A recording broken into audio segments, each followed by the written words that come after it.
What's going on there? What's going on YouTube? It's your boy Naruto 180 giving you guys my first retrospect, my gaming retrospect of the season of my new series, or I should say. The game I'm going to be starting off with is none other than Resistance 3 for the PlayStation 3.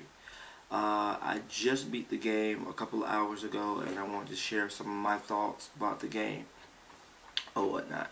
So enough of the preliminaries. Let's go ahead and jump right into it.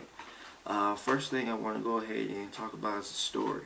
The story of Resistance 3 is a continuation of the series, a continuation of the events that occurred after Resistance 2, where you play as Joseph Campelli, not Nathan Hale, because you can't, because Joe Capelli shot him in the head.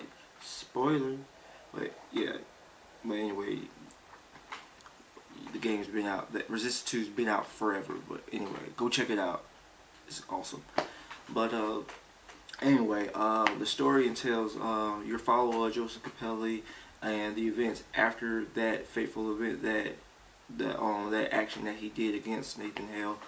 You find yourself trying to build a new life for yourself after being really discharged from the military, from the super group that you are a part of, or whatnot.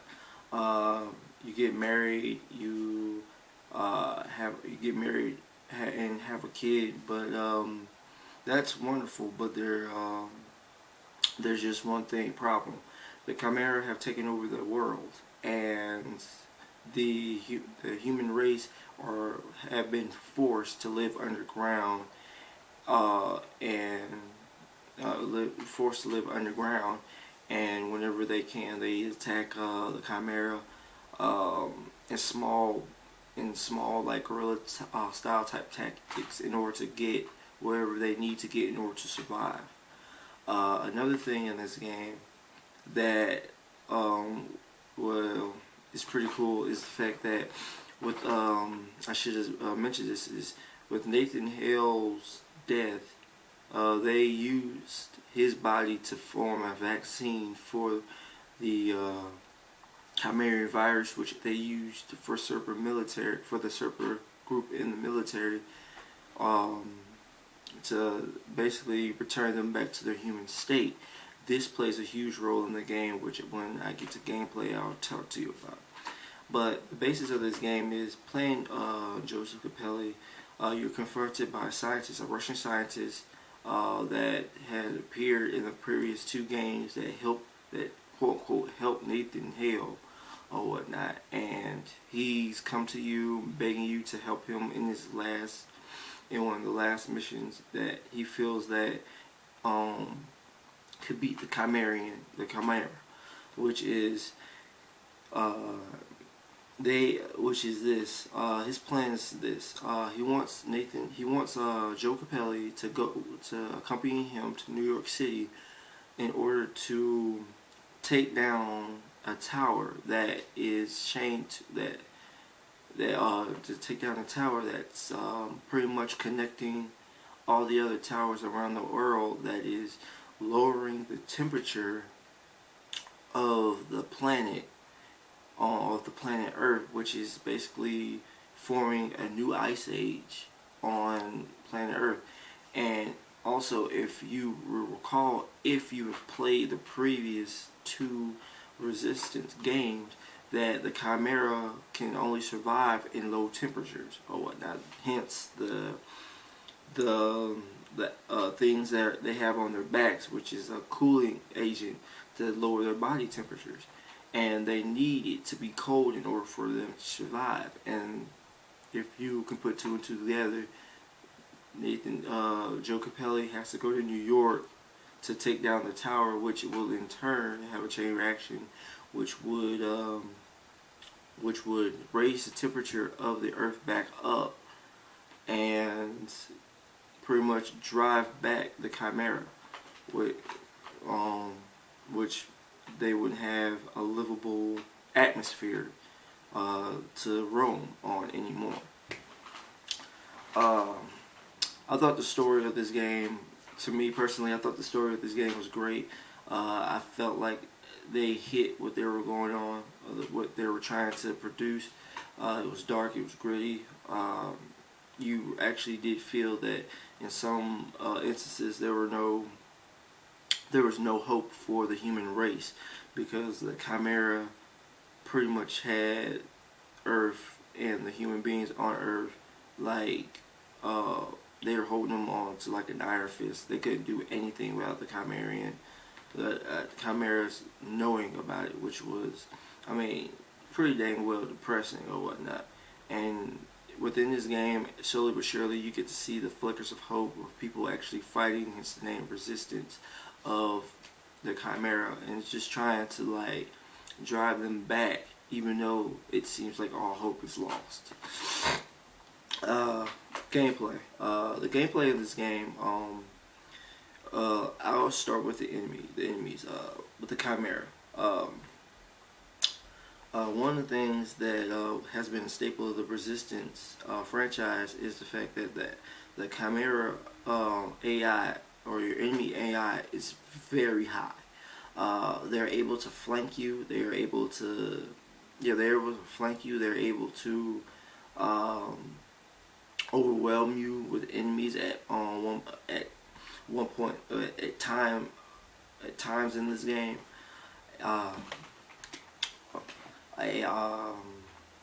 What else they could do? One thing I would say that is annoying in this game is that they do attack you more so than your quote unquote your partners or your team members in the game. Like when you're playing this game solo or whatnot, you seem to get the brunt of the action, whereas your partners or whatnot, yeah, they appear to be shooting, but they appear to have no real effects. There's some points in the game where it looks like your AI partner is actually doing something, but it's not a whole lot. Where, like I said, the brunt of the action is getting thrown your way. Let's see. Another thing that's different about Resistance 3 is they actually go back to Resistance 1, and what I mean by that is there is no health regeneration. And in this, right now, in this current generation of first-person shooters, that's become a standard, and for me, well, it's become a standard. But having no health regeneration makes the game tougher because of the fact that there's a limited amount of health drops, and you have to really you really have to use cover a lot to take out some of these enemies. And sometimes these enemies, like when they know that they have more, when they have they have the numbers game, they will just simply just come at you in droves. Don't care like if some of them die, but they're gonna come at you in droves and just take you out or whatnot. Within this game, there's gonna be a lot of trial and error. I'm gonna put it to you this way, and the hordes of enemies that come at you, at times it is overwhelming. It is overwhelming, but while you're playing, and hence the trial and error, you will learn, okay, which enemies, where the enemies are coming from, what weapons to use, what strategy. You'll develop your own strategies of how to defeat these enemies and what weapons to use, which I feel like is the beauty of the Resistance series or whatnot. Well, more particularly Resistance 3. I thoroughly enjoyed it. Yes, it was tough and it was very frustrating, but I thoroughly enjoyed it. Another thing that they brought back in Resistance 3 is the weapons wheel, which they had in Resistance 1. In Resistance 2, if you may recall, I want to say that you were only able to hold 2 guns at a time, which sucked. But in Resistance 1, but in Resistance 1 you had a weapons wheel where you could just you could pick guns on the fly. You know, if you double tap triangle, you can circle, you know, circle through your weapons, or if you wanted to use the weapon wheel to get a specific gun, you could do that. Which in turns in Resistance 3 you can do. I found that very refreshing. I like that a lot, because I love that a lot, because in these current gen console games, you're only able to like hold like 2 weapons at a time, I guess, to give the realistic feel. But playing Resistance 3, this game isn't that realistic. I mean, you're fighting aliens, let's face it. What else in this game? Also,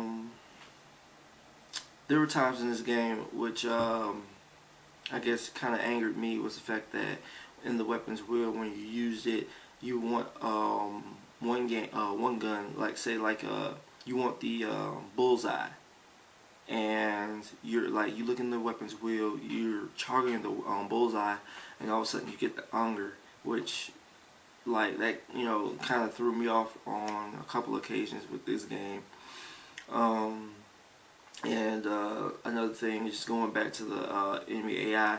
Though it's advanced, though the AI is high, it can be rather frustrating where you're just going around the corner and they're already, like, you're not even facing the enemies and they're already attacking you, and that's happened on occasions, which I mean, literally pissed me off.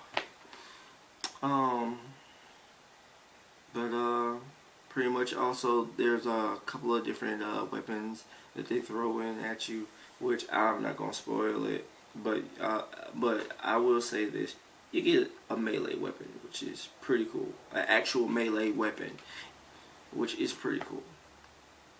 The graphics in this game,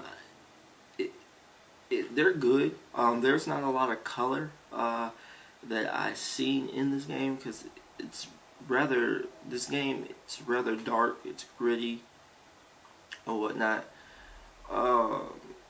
You start to see a little bit of color towards the end of the game or whatnot. I mean, the game is, let's face it, it's very dark at times. You can't see, most of the time you can't see what's going on or what's in front of you.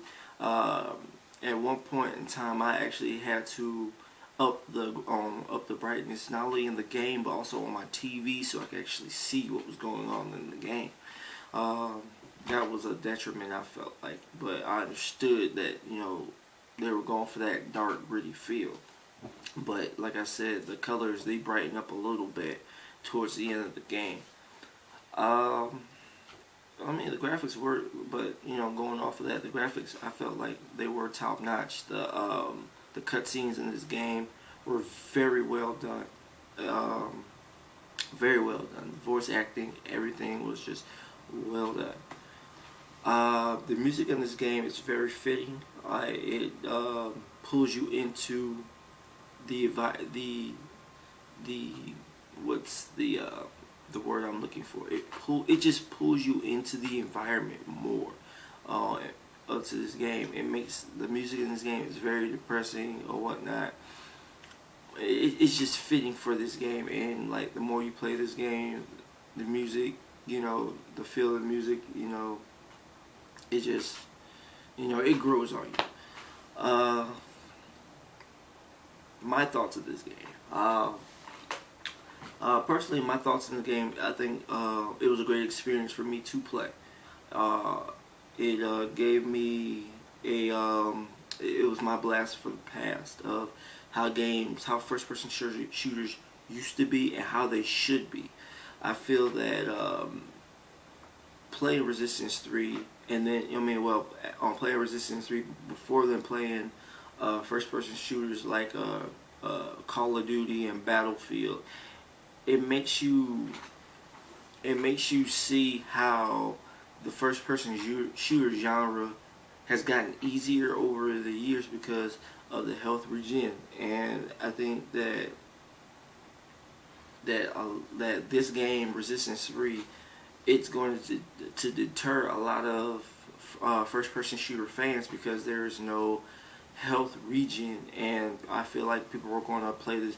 We're going to get into Resistance 3, and then they're going to play it for a while, and they're like, oh, there's no health regen. There's no. This game is stupid, and they're going to go and they're going to trade the game in at GameStop without even giving it its fair shake.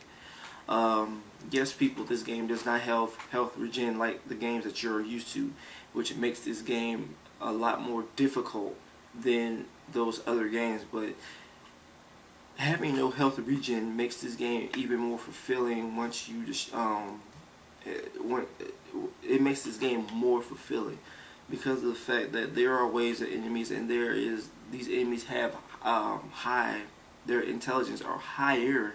It makes you think, and it puts a hint of strategy into the game of how you would go into a room and how you would take on the room or whatnot, where opposed as being a Rambo and just killing everything in its path without you like even dying once. Because let's face it, in Resistance you're going to die. In this game, the Resistance series, point blank period, you're gonna die, and you have to figure out how to take out the enemies in certain areas or whatnot when you get to certain points in the game, because each point in each game there's a different strategy to it, and you have to figure out how to take them out and what weapons to use and what weapons are best or whatnot in order to take these sorts of different enemies out. Because let's face it, there are so many different types of enemies in this game. There's so many different types of types of chimera in this game. It's crazy. And another thing that they have in this game, which was rather refreshing, I think, was they actually had human enemies in this game. And if you have followed the Resistance franchise, they haven't been human enemies in the whole series. And then you come to Resistance 3 and you're like, oh man, they're actual humans to fight against. It's a refreshing thing. But also in the game, like, for the feel of the game, it's also at the same time sad, because the main focus should be the chimera, and you should be fighting chimera, but yet you still have to fight your human brethren, because they're just as scared as you are, and they're trying to fight to survive just as you are, and they feel like they can't do anything with the chimera, so they have to, do something with their fellow human beings, and just to try to get what they have. And if they got to steal, they will. If they got to kill the fellow human beings, that they're gonna do it. And it went with the story and the feel of the game, which I loved a lot. I feel that this is the type of game that everybody should play, just to get a refresher on the first-person franchise. I feel that it's a palate cleanser of a first-person shooter. I love this game very much, even though I died so many times, and that this game at points pissed me off. It just pissed me off. But at the end, when I was able to figure out my type of strategy that worked for me and to kill my enemies, and I actually cleared a room, it was so satisfying to me, and I actually felt accomplished or whatnot while playing the game. I mean, I will tell you that there were certain instances in this game that I didn't clear rooms. I just went ahead and just ran for the hills or whatnot to just get to certain areas, and I only did that like twice or whatnot, and that was like at the end of the game, where pretty much that was not that's not your objective of the game. Your objective was pretty much to take out. You had to take out certain you had to take out certain shields in order to, take out certain shields in order to go and have the other chain of events to take out something else or whatever. Just play the game at the end. But my retrospect of this game is great. Everybody should play it. It's a definite buy. It's $20, guys. You should go out. You should play it and have fun with it. And this concludes this video. Please comment, rate, and subscribe, and also follow me on Twitter, www.twitter.com/Naruto180. And until next time, guys, peace.